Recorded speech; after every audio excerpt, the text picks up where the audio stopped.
WrestleMania is over, now RANTAMANIA begins. I'm Chris Wolvie, the wrestling vlog who always tells it like it is.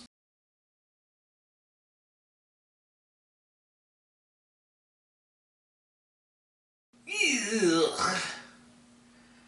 I've had better WrestleMania weekends, but the good news is that, even though he didn't do it against who I thought he would, Damian Priest did cash in like I thought he would, and he did win the title like I thought he would, so that win got me to 500 for WrestleMania itself.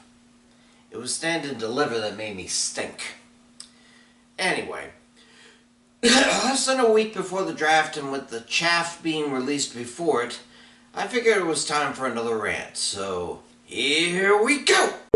6 out of the 8 titles on the line at WrestleMania changed hands. That has got to be a new record. I doubt there's been a WrestleMania where every title changed hands. The only 2 that held on were Rhea Ripley, though she had to give it up this week due to injury, and Logan Paul. Both primaries, both tag, the Intercontinental and the WWE Women's title all shifted. And one shifted twice in the span of about 5 minutes. Yeah, at least Drew McIntyre was able to win the World Heavyweight title in front of an actual crowd at WrestleMania, unlike last time. Speaking of tag titles, they actually split the belts after being undisputed for a year and a half.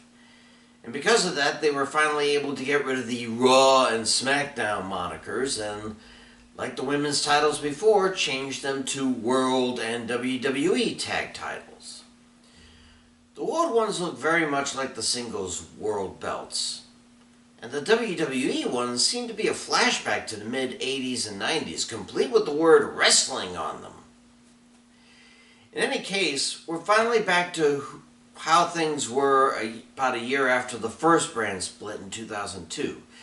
Each brand with a primary, secondary, tag, and women's title that they can move to with the drafts without needing to swap like the drafts in the past.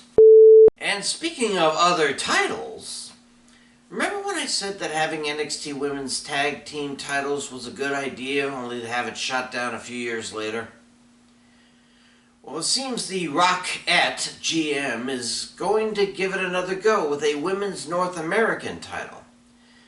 And again, given that the roster of women on NXT is as big, if not bigger, than Raw and SmackDown combined, any second title for the women would be great for recognition.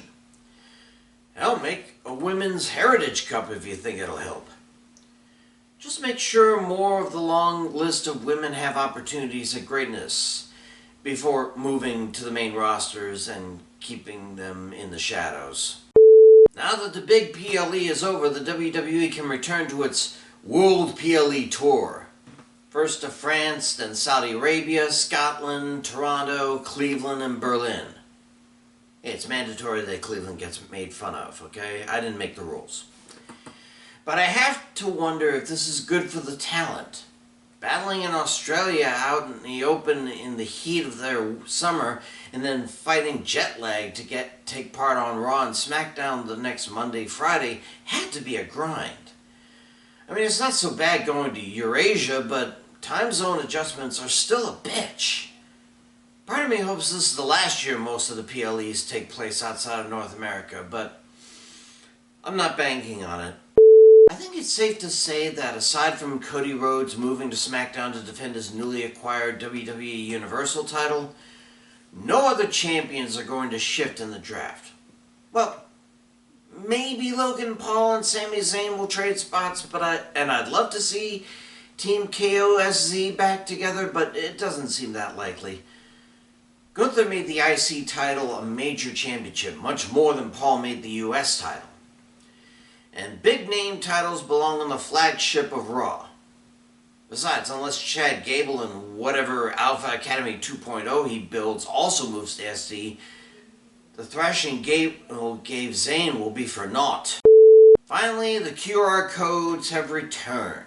Just like when Bray Wyatt returned post-Fiend before his untimely death last year. Everyone is saying it's Uncle Howdy coming to continue the legacy left behind by Wyatt part of me really is hoping against it. Not that I don't want to see what Wyatt would have done were he still alive, but I don't think, or rather I don't believe, it will do anything but muddle the decade or so that Wyatt dedicated to the WWE.